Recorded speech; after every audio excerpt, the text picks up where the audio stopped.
Life isn't always about kicking ass. It really isn't. There's so much learning and growth that happens.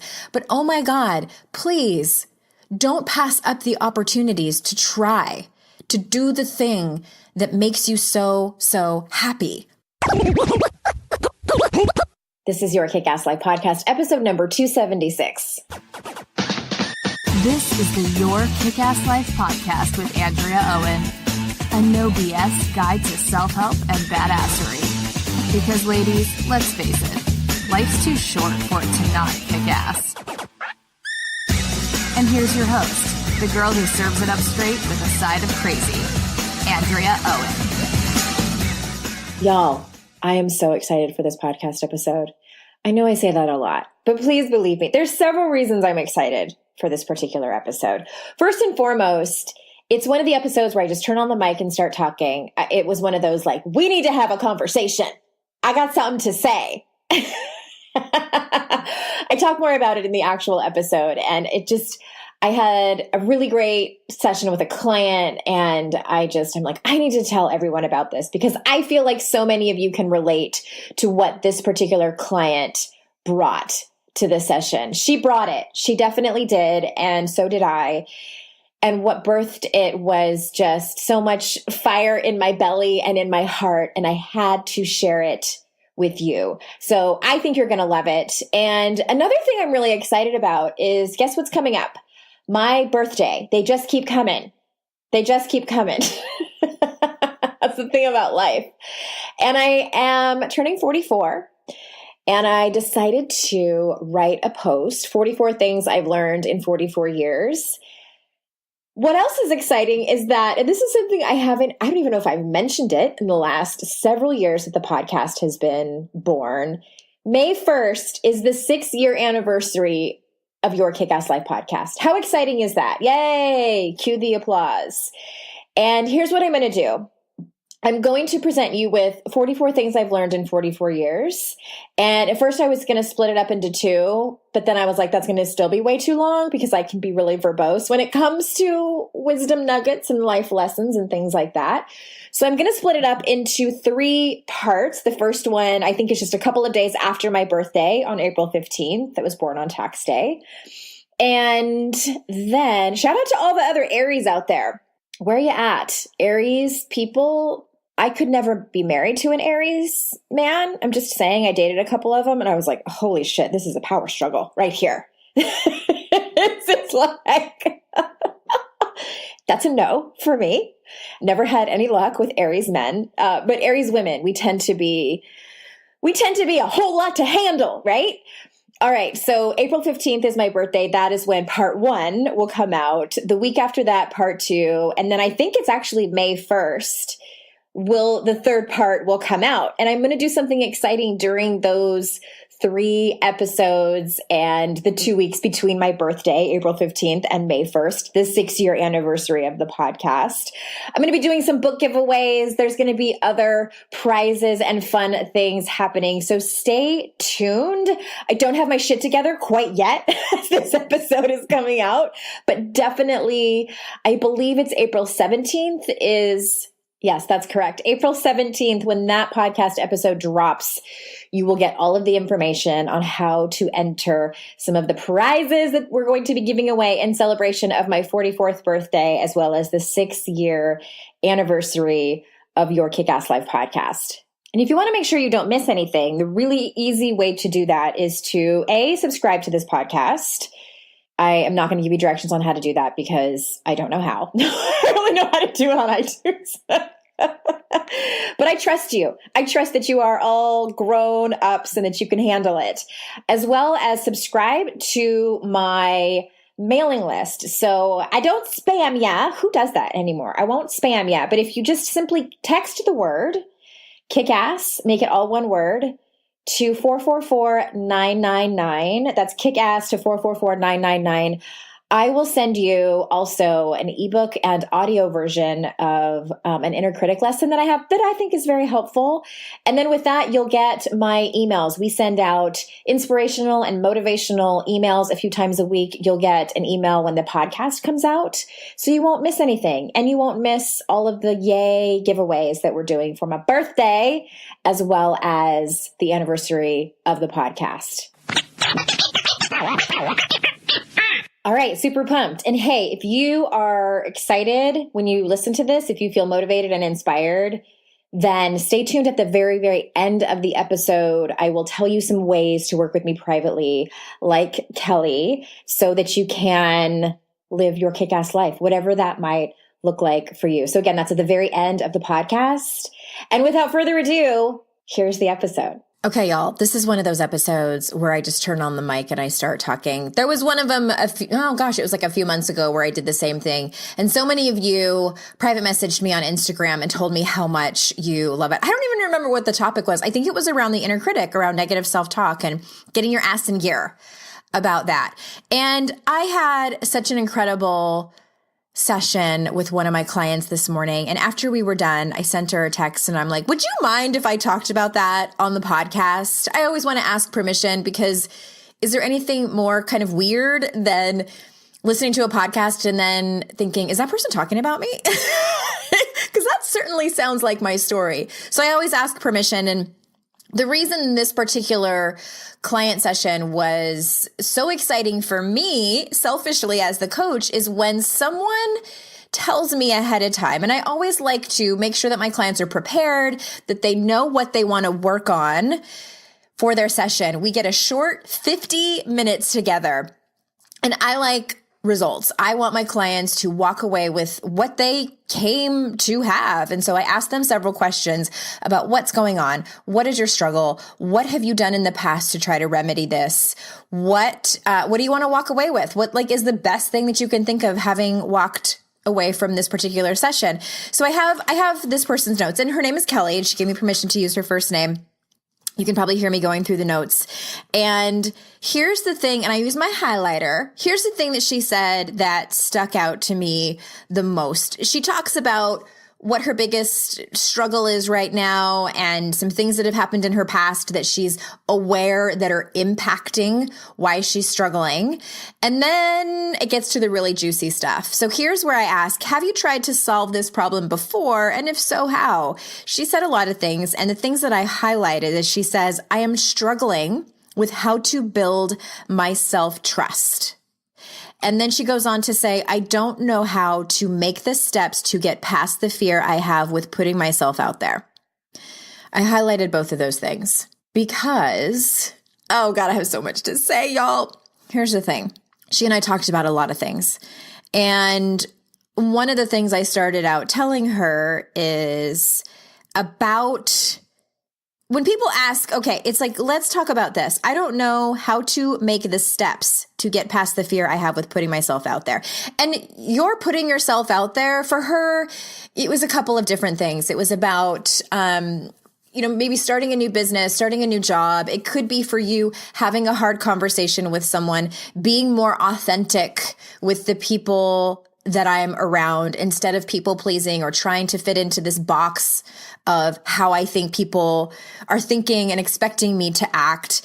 One of the other things that she said that she wanted to walk away with from our session, she says, I want some things I can practice or tools I can use to help with these issues, direction on how to start to trust myself. Here's the thing. Wouldn't it be great if there were a step-by-step process on how to get through your fear and how to trust yourself? I mean, the self-help aisles are full of books about fear and inner wisdom, finding inner peace, and all of these things. By all means, I have written 2 books myself that are in the shelves of those self-help aisles. But here's what I know to be true about getting past fear and learning how to trust yourself. There is no step-by-step process. There's not. And if you wait until you find that step-by-step process, or you say to yourself, I'm going to go after that thing. I am going to put myself out there when I have enough confidence, when I can trust myself enough. girl, you're going to be waiting forever, because that is not how it works. You gain confidence and self-trust by doing the thing. The way I describe it is like this. There are two types of people in the world who go after what they want to go after. The people who are action takers. There's the people who are just totally ignorant to what could possibly be on the other side. That's kind of like a really, really special place to be, right? Like when you don't know what you don't know, you're like, I'm just going to do this thing. like children or teenagers who feel like they're just invincible. They aren't really aware of the possible risk involved. And then there are the people who know, but have gotten to the place, I call it the tipping point, where it's the uncomfortableness, the discomfort of staying where you are, staying stuck. That is more uncomfortable than the risk of possible failure, possible public humiliation, possible people saying you're so stupid for doing that, possible falling on your face. Because that could happen. And that's what I told her. If you go and do this thing, I would be totally bullshitting you if I sat here and said, go for it. It's totally going to work. I have no idea. I have no idea if that person that you want to set that boundary with or have that hard conversation with is going to take it well and accept your request. I have no idea if that business that you want to start is going to be extremely profitable. I have no idea if you put yourself out there and start dating again that you're going to find Mr. or Mrs. Perfect, or that you won't get your heart broken again. I have no idea. This is why we go see psychics and have tarot card readers. But if you don't do the thing, the answer is always going to be no. I mean, unless by some miracle, all of the wishes that you have fall into your lap and drop into your lap. I don't know anyone that's happened to, but really how you gain confidence and self-trust is by doing the thing, doing the hard thing and failing at it and getting back up and looking around and going, oh, that sucked. That hurt so bad. And I lived to tell about it. I didn't die. I kind of felt like I did for a moment there. But that's how you gain self-trust, is going and doing what your heart is telling you to do, the thing that you truly desire to do. And sometimes it works out, and that's amazing. And that gives you confidence and courage and motivation and inspiration and kudos and all of those great things. And also failing. I've said this so many times. I've said this in, I think, both of my books. The times I have failed and fallen on my face are the times that I have learned and grown the most in my life. And there's a couple of things, sort of like ancillary things that I want to mention about that, is along that path, when you do decide, okay, I'm going to go for it. I am in more pain remaining stuck and not trying than I am in pain of the risk of what could possibly happen. You have got to have some kind of support system. So that's my next question to this client. Like, who's your support system? Not the people who are in your life, maybe the obligatory family members who are going to be like, you're going to do what? Are you sure you should do that in this economy? I don't think you should talk to that person. It's never going to work out. Like, the people who are echoing your own inner critic, those are probably not the people who are you're going to share this with and gather up in your support system, in your cheerleader section. I hope to God you have at least one person. And if you don't, that's where your focus needs to be, is nurturing those relationships so you have the one person. Maybe it's your therapist. Maybe it's your life coach. Maybe it's your partner. Maybe it's your coworker, your neighbor, whomever. Who is this person? This particular client had a person. So yes, her homework was to tell this person in her life what she is planning on doing. And here's the thing where in this conversation with this client, and this is where sort of the runaway train happened, oh my God, this happens, you guys. I'm having a conversation with a client and they're talking, lots of words are coming out of their mouth, and it's one sentence that they say, and we're trained to listen for these things. Even when I'm not in coaching sessions, my kid's tutor came over a couple weeks ago and she's talking about stuff. And she's like, you know what I've always wanted to do? Like that preface of a sentence, forget it. That's like a life coach's wet dream right there. We're like, what? You don't say that to a life coach and expect us to be like, that's nice. Good for you. No, that is what we live for. So this particular client in saying lots of words, and she says, well, and we had talked about a couple of different avenues for a career that she had gone down and that were possibilities. And she says to me, and I wrote it down in all caps, it's the one thing that makes me happy. And she was talking about being around horses and working with horses. It's the one thing that makes me happy. And then she continued on to another sentence. And I was like, whoa, back up. Stop right there. Did you just say, did you mean what you said? I heard you say it. Being around horses, working with horses is the one thing that makes me happy. Do not tell me that. And then in 30 or 40 years, we run into each other and I ask you, hey, whatever happened to that one thing that made you happy? Did you ever go and do that? And you say, no, I never did it. I proceeded to ask her, okay, who's someone you admire? Name a woman that you admire. All of you listening right now, name a woman that you admire. And what do you admire her for? What does she do? What does she embody?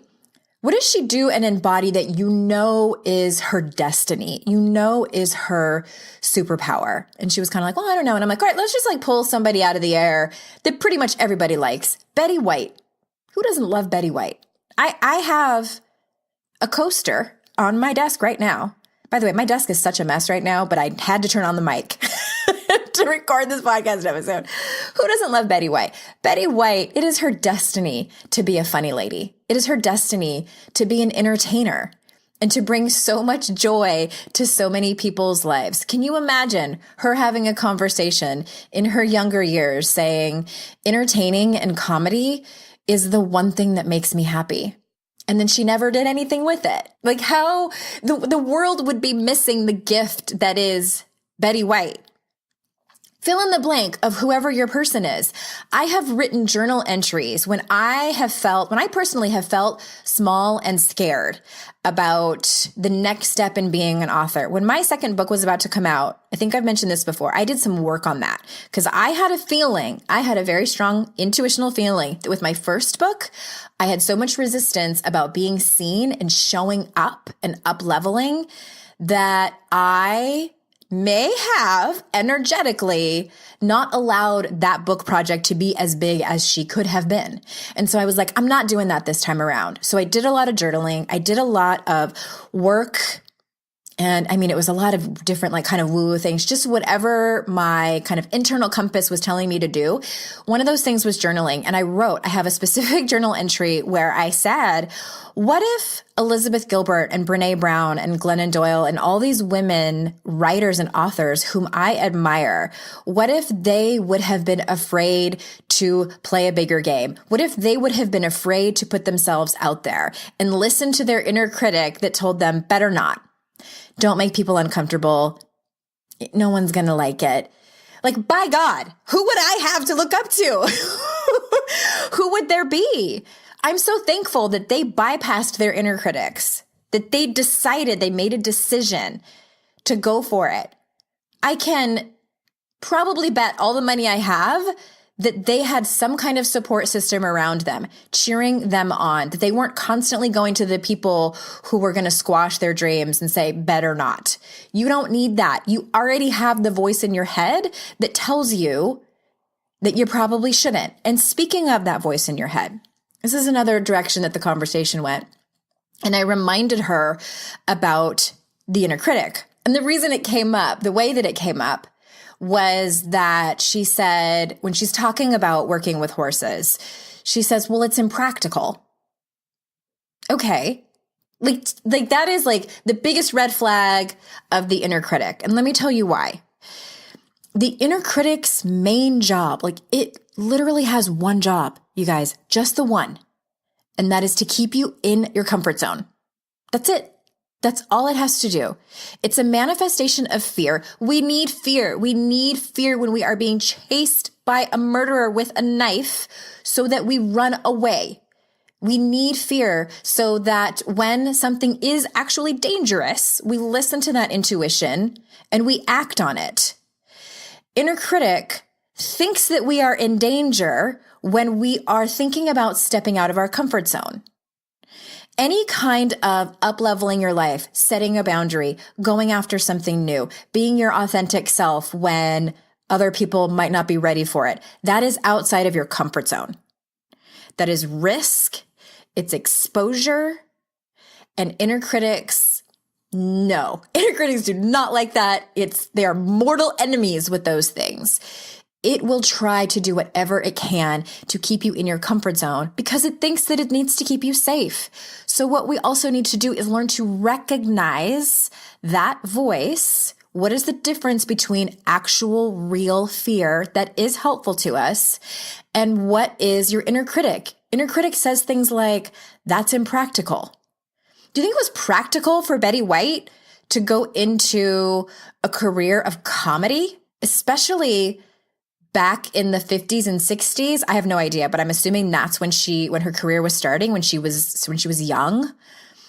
Probably even a few people in her life said, that's impractical. You should probably just go be a secretary, a teacher, or a nurse, which were like pretty much the options of women back then, the best options for career. It was impractical for her to do that. So many people before me who have paved the way and pioneered, it was impractical for them to do what they wanted to do what was their destiny. Be impractical. I beg of you to at least try the impractical. People tend to be uncomfortable, especially with women being impractical. We are expected to be nurturing and, kept within a certain, I don't know what the word I'm looking for because I just get so fired up about it. And family members too. They just are looking out for our best interests, right? They want us to do, I have children myself. I would love for them to go to college. I would love for them to, kind of do the safe thing. But more than that, I want them to be happy. I want them to follow their destiny. So if they said to me, the one thing that makes me happy is to work with horses or to, I don't know, make balloon animals or something like that. If that's the thing that makes you happy, I am going to grit my teeth and smile and allow you to go down that path to figure it out because that's what life is about.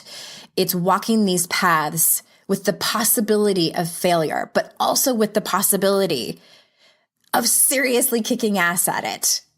Really, really. Life isn't always about kicking ass. It really isn't. There's so much learning and growth that happens.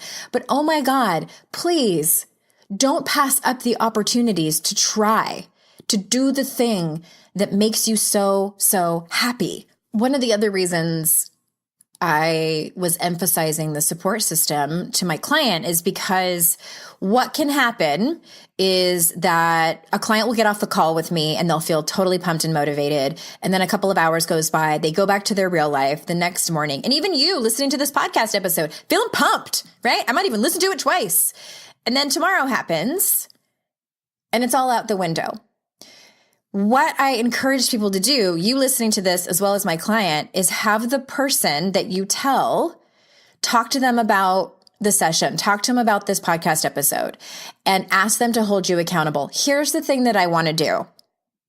Will you hold me accountable to this? Don't let me off the hook for it. Please hold my feet to the fire about this. This is important to me.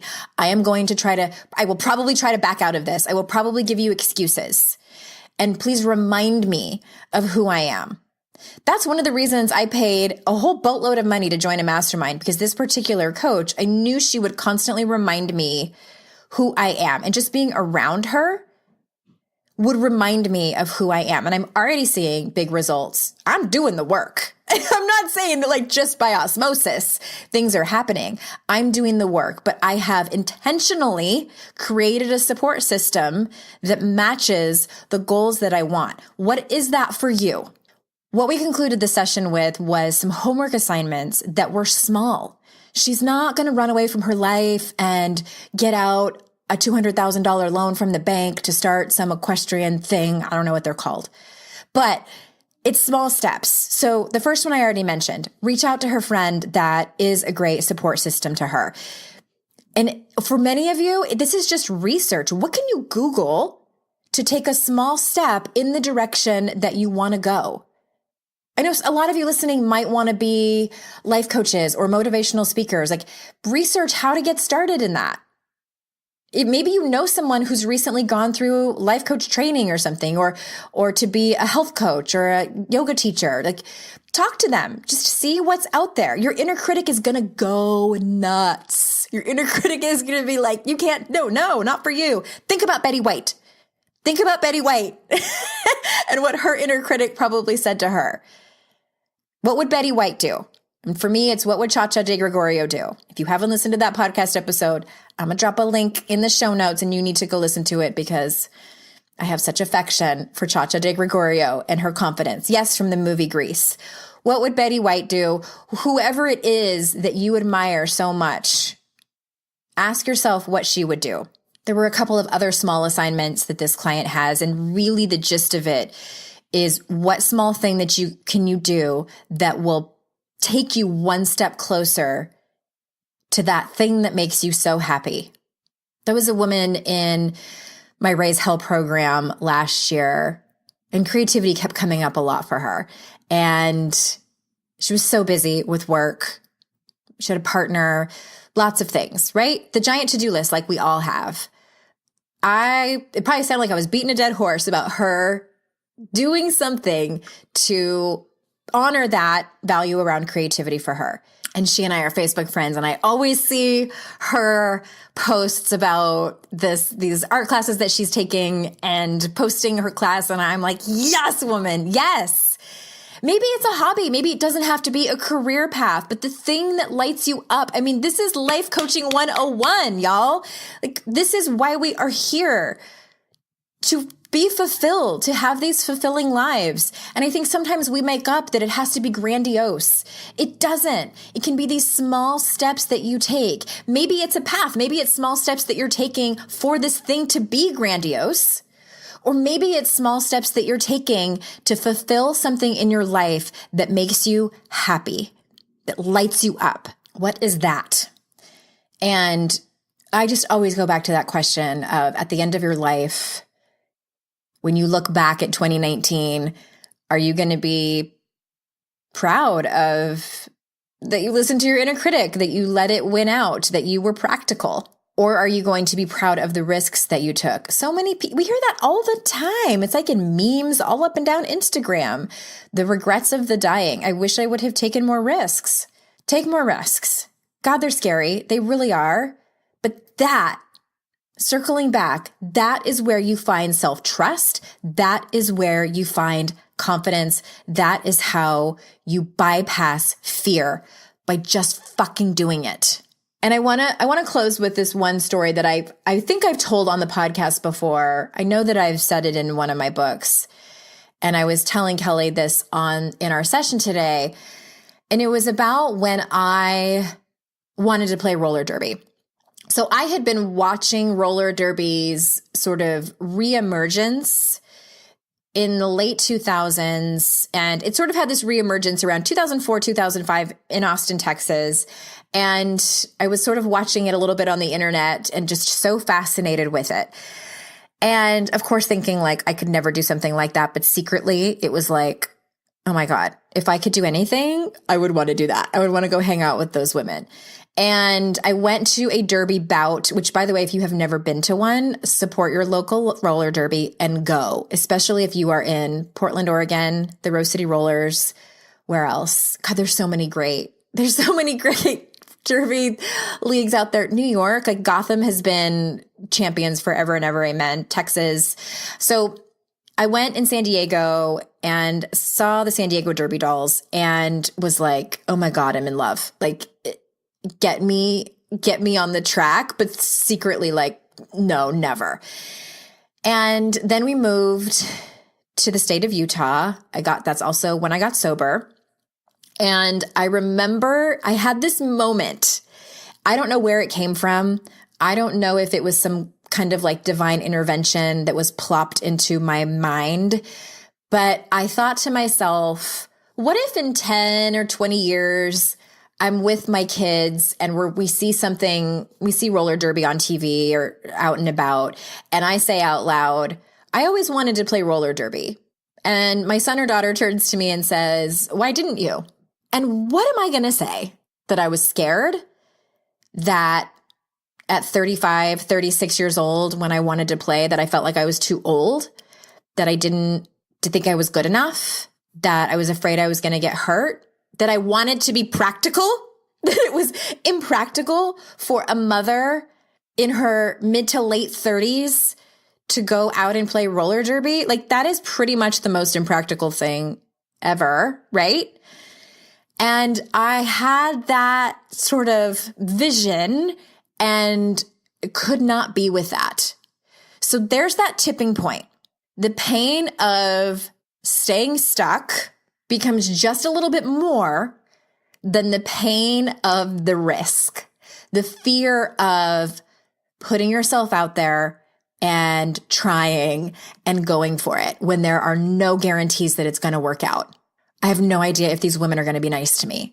I have no idea if I'm going to fall on my face and crack my teeth out of my head. This is my face, y'all. And I'm not in my early 20s like a lot of those women were. And I just couldn't bear it. I couldn't bear not trying. I couldn't bear that hypothetical possible conversation that may or may not happen with my children of them asking me, well, how come you never did it? You know, here I am preaching women's empowerment and hoping to God my daughter grows up to do the impractical thing and take risks in her life and just live a life on fire. And I was too scared to go out and roller skate with some other women. And so we went to and also my husband made a comment about like how I can't remember what he said. Either he didn't think I could do it or he thought I was going to get my ass handed to me out there on the track or something. Because he had gone with me to a derby bout and saw what was going on. And I was like, oh, well then it's on. I'm the type of person who's highly motivated by a challenge or some friendly competition. So it was on. And so we went to another bout and I nervously, as we were buying our tickets, there was a couple of derby girls there. And I was like, hi, can you tell me about your tryouts? And they were super nice. They were like, absolutely. Here's when it is. Here's what you need to have. You can come to a practice and watch if you want to check it out. Here's who you need to contact. And I did it. And I went. And I tried out and I made it. And I mean, truth be told, there's a lot of leagues out there. I think most leagues, like all you have to do is be able to stand up somewhat upright on the skates and they teach you everything you need to know. It's not like trying out for the NFL. You get scouted. No, but still, it was super scary. Like on my level, it was super scary. Derby hurts. Like it's not golf. And it was the most fun I have had in a long time. I was obsessed with it. Was like the first thing I thought about when I woke up in the morning, the last thing I thought about when I went to bed. Derby is, I still love it. I still love to watch. I am retired now. It just was one of those things where I gained so much confidence and courage and self-trust and like oh my God, I can do this. I can go and do this thing that so many people might think like that would be cool to do and never go out and do it. Like how many percentage of people do marathons or start their own businesses or write books and like all of these things that we deem as so scary and impractical, we don't because it's scary and we're worried about failure. Oh my gosh. All right. I feel like I'm going on and on at this point. So to summarize, be impractical, have your support system, know that your inner critic's one job is to keep you in your comfort zone and that like no magic happens there at all. It's like the whole like no sex happens in the champagne room, no magic happening in the comfort zones, none. And then the last thing is what are some small steps you can do that takes you on the journey of living your kick-ass life, that even those small things are enough for you to live your kick-ass life. All right, sermon over. I'm dismounting my soapbox with a flip, of course. And I want the most for you, my ass kickers. I want you to live your destiny. And I know that if you are here, whether you're here every fucking week, or if this is the very first episode that you've ever listened to, or if you're just like a sometimes listener, you were not made for a mediocre life. Like, you're here because you want to be better. You're here because you want to live a life full of fire, full of impracticality. All right, so put that on a t-shirt and thank me for it later. Be impractical. And until next time, ass kickers, I will see y'all out in cyberspace. Bye-bye. Oh, hey, one more thing. If you loved this episode, you might want to consider working with me privately. I clearly am passionate about you living your best life, your most kick-ass life. What I would recommend if you feel super pumped is I call it the YKAL open sessions. It's 8 sessions over a handful of months where you bring a couple of things that are your primary focus. What is your top priority? Do you need to set boundaries with people and you have no idea how? Do you want to live your values, but you don't really know where to start? If you resonated with that and how to stop feeling like shit, you can bring that.